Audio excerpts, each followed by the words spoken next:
Yo, salut tout le monde, c'est Lorenz. Aujourd'hui je vous propose de découvrir 5 personnes étonnantes qui ont marqué l'histoire de la Seconde Guerre mondiale et cela dans un épisode très sérieux.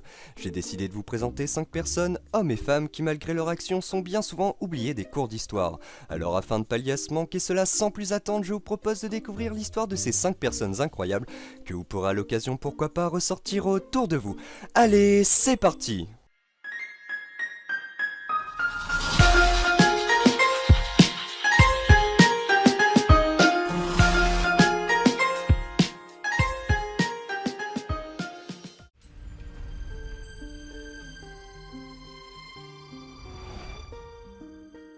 Je vous propose de commencer cette vidéo avec la plus connue des 5 personnes que je vais vous présenter dans cette vidéo.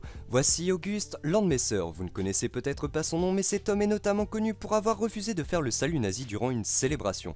En effet, en 1936, dans l'Allemagne d'Hitler, Auguste refuse de faire le salut nazi, et cela au milieu d'une foule qui lève le bras à l'unisson pour célébrer le départ d'un navire flambant neuf du port de Hambourg.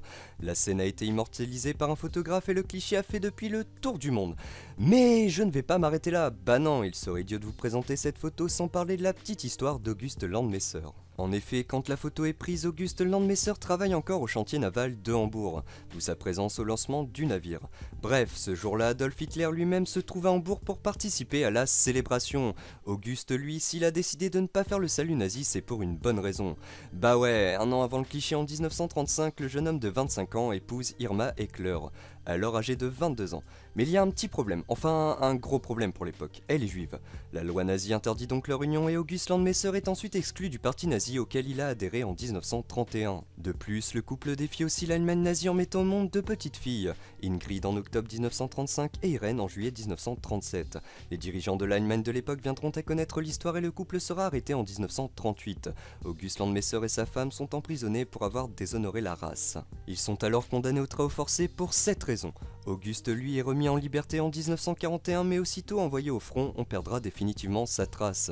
Irma, elle, serait morte en détention en 1942. Leurs deux filles, elles, seront envoyées dans un orphelinat où elles survivront. C'est d'ailleurs en 1991 qu'Irène, l'une des deux filles, reconnaîtra son père sur la photographie devenue célèbre. Sans prétention, elle peut être fière de son père.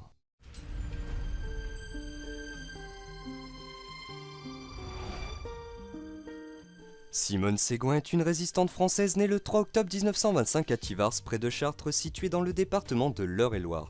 Si j'ai décidé de vous parler de cette résistante française si peu connue, ce n'est pas sans raison. En effet, l'histoire de cette jeune femme est assez incroyable. Pour résumer, Simone, animée par un patriotisme inébranlable, elle décide de rejoindre les francs-tireurs partisans. Elle s'engage donc dans la résistance afin de suivre les traces de son père qui a combattu durant la Première Guerre mondiale. C'est alors sous le pseudonyme de Nicole Minet que débute sa nouvelle vie.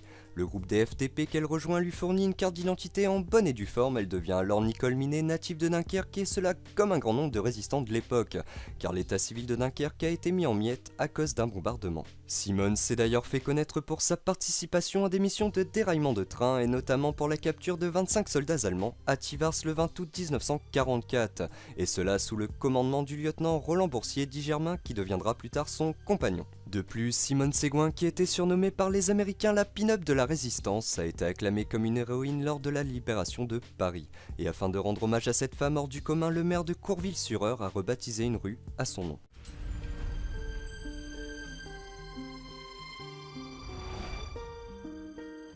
Oskar Schindler, né le 28 avril 1908 à Zwickau, à l'extrême ouest de la Moravie, et mort le 9 octobre 1974 à Hildesheim, en Allemagne, ne doit pas vous être inconnu pour certains.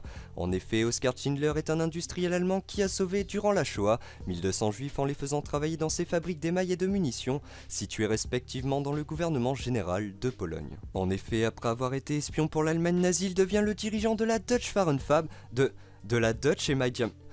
Bref, il est devenu le dirigeant d'une usine spécialisée dans la fabrication de batteries de cuisine en émail, située à proximité du camp de concentration de Plazo au sud de la ville de Cracovie. Profitant alors de ses bonnes relations avec le chef de ce camp nazi, Amon Gott, lequel lui fournit la main-d'œuvre parmi les nombreux juifs internés, initialement Schindler est surtout intéressé par le potentiel financier de l'entreprise et engage des juifs parce qu'ils sont moins chers que les Polonais.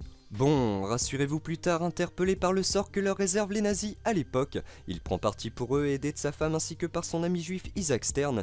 Il sauve alors la vie de 1200 d'entre eux et cela en les arrachant au camp d'extermination nazi et en les amenant à 15 km au sud de sa ville natale pour les faire travailler dans son usine d'armement. Il a été honoré du titre de juste parmi les nations par le mémorial de Yad Vashem, et cela le 18 juillet 1967. Sa vie a été le sujet d'un roman de Thomas Keneally intitulé La liste de Schindler sorti en 1982, et d'un film du même nom réalisé par Steven Spielberg en 1993. Film que certains d'entre vous devaient connaître, j'en suis sûr. D'ailleurs, pour ceux qui le veulent, j'ai réalisé une petite vidéo sur le réalisateur, je vous la laisse dans la description. Bref, si vous voulez, vous pouvez rendre hommage à ce grand homme si vous passez par Jérusalem. Il est enterré au cimetière chrétien du Montsion. En tout cas, je ne sais pas vous, mais si je passe par Jérusalem, je prévois d'aller y faire un tour, c'est certain.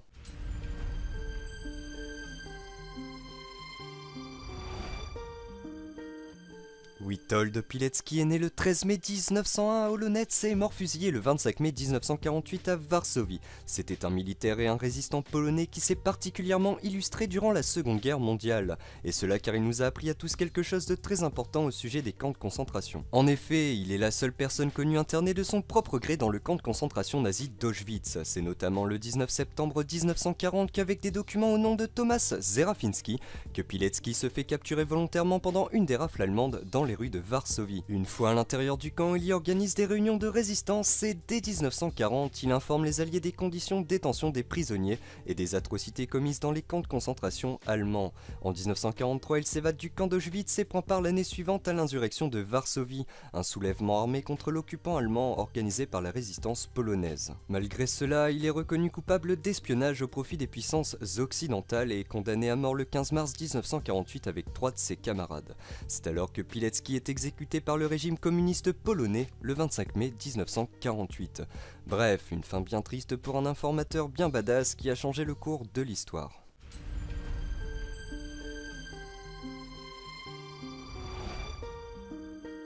Pour terminer cet épisode, je vous propose de vous parler de l'une des résistantes les plus décorées de la Seconde Guerre mondiale.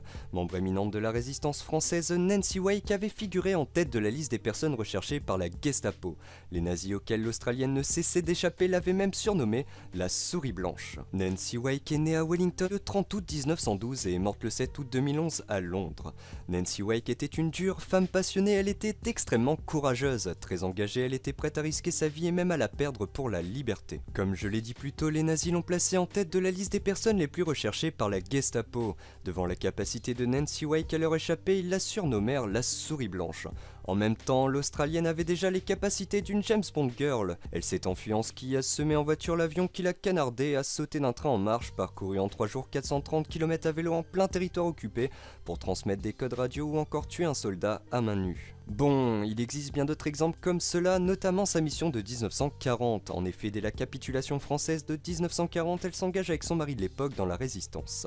Elle aide des soldats britanniques à regagner le Royaume-Uni via l'Espagne et devient une messagère très importante.